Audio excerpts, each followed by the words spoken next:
All right, welcome to The Explainer. Today, we're diving into a question that's, at the very heart of our modern world. Can a computer algorithm ever be truly fair? And we're going to break down why this is, seriously, one of the trickiest challenges in tech right now. So think about this for a second. An algorithm just made a huge decision about you. Maybe it approved you for a loan, or maybe it didn't. Maybe it was for a job, or even something as serious as setting your bail. You'd want to know that decision was fair, right? Of course you would. But what does fair even mean when it's a machine calling the shots? So here's the game plan for today's Explainer. We're going to start with the basics, then get into a real-world controversy that just blew this whole topic wide open. From there, we'll look at the philosophical debates. Yeah, it gets deep.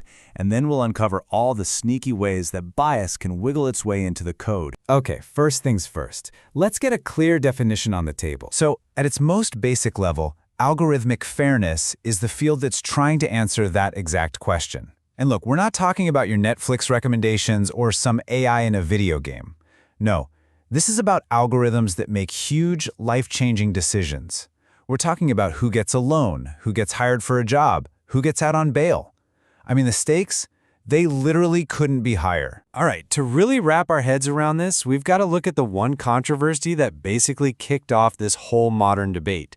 It's time to talk about an algorithm called Compass. So what is Compass? It's a risk assessment tool that courts use to predict how likely a defendant is to commit another crime. Sounds useful, right? Well, back in 2016, the investigative journalism team at ProPublica dropped a bombshell report claiming the algorithm was seriously biased against black defendants. And this quote from their investigation really hits at the core of what they found. They discovered that when you look only at the people who did not end up re-offending, the algorithm was way more likely to have slapped a high-risk label on black defendants compared to white defendants. We're talking almost twice the rate. These are what experts call false positives, and it's a huge deal. But here's where it gets really complicated. The fight wasn't just about the algorithm's output. It was about two totally different ideas of what fairness even is. You see, ProPublica was using a metric we call equalized odds. Their question was, are your error rates, those false positives, the same for all racial groups? But the company that made Compass pushed back. They defended their tool using a different metric, something called predictive parity. Their argument was, hey, for any given risk score, let's say a 7 out of 10, black and white defendants with that score have the exact same actual chance of reoffending. So by their definition, that was fair. See the problem? And this leads us to the absolute heart of the problem. The shocking truth. It turns out you can't have it both ways. Computer scientists jumped on this and quickly proved that it is mathematically impossible for an algorithm to satisfy both of these definitions of fairness at the same time. You are literally forced to choose one. This whole idea is often called the impossibility theorem. And here's the gist of why it happens. In the real world, different groups of people have different base rates for whatever you're trying to predict. In this case, different recidivism rates. Now, because those starting points, those base rates, are different, and because no algorithm is a perfect crystal ball, you just mathematically cannot make the error rates equal for everyone and make the risk scores mean the same thing for everyone. It's impossible. So the bottom line is, you have to decide which kind of fairness you value more. And that choice, it's not a technical one you can solve with better code.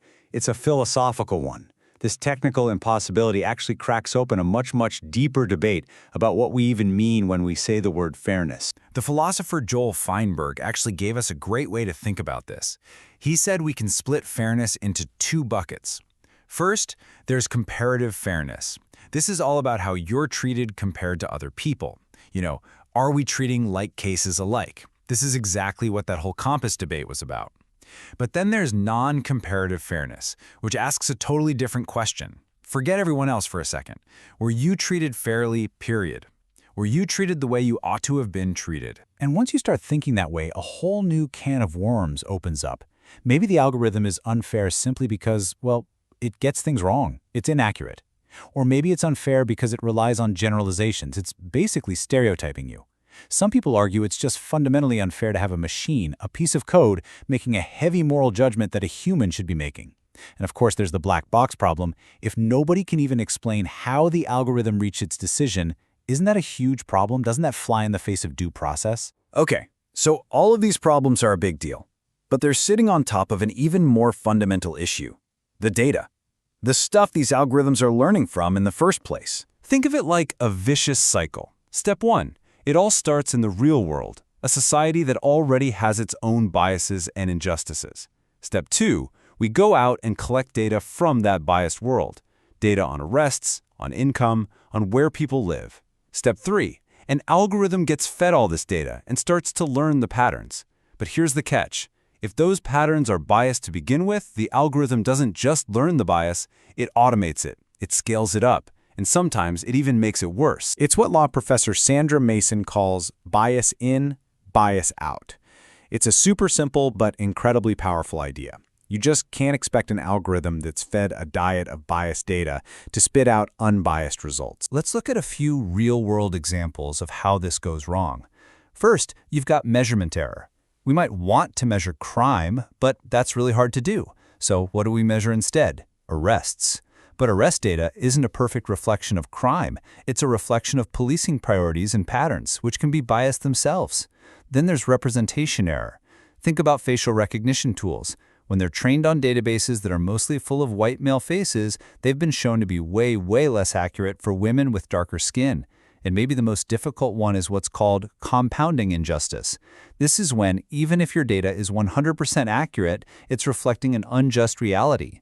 And by using that data to make predictions, you might just be locking in and perpetuating those same injustices for years to come. This brings us to our last section, and honestly, it might be the sneakiest problem of them all: the ghost in the machine. Let's talk about proxies. You hear this solution proposed all the time. Why don't we just make the algorithm blind to things like race or gender, right? If the algorithm can't see race, it can't be racist. Sounds logical, but yeah, it's not nearly that simple. The reason it's not simple is because of something called a proxy. So a proxy is a piece of information that seems totally neutral on the surface, like your zip code or maybe the college you went to. But that neutral data point is so strongly connected, so correlated with a protected category like race or gender, that it basically becomes a stand-in for it. And you better believe these algorithms are smart enough to figure that out all on their own. So let's say you're building an algorithm to decide on loan applications. You tell it, okay, do not look at race. But the algorithm might notice that people from certain zip codes have a higher rate of defaulting on loans. The problem? Because of decades of housing segregation, those same zip codes are also highly correlated with race. So, without ever seeing race, the algorithm has effectively rediscovered it through a proxy. Same thing can happen with job screening. An algorithm could learn to penalize applicants who went to all women's colleges, basically using that as a proxy for being a woman. And that leaves us with this final, really challenging question. If an algorithm is just a mirror, and it's accurately reflecting all the biases and injustices that already exist out there in society, is the algorithm itself the unfair thing? Or is it just showing us an uncomfortable truth about the world that we've built, a world that now we have to figure out how to fix? And that's a question that goes way beyond computer code. It's a question we all need to start thinking about.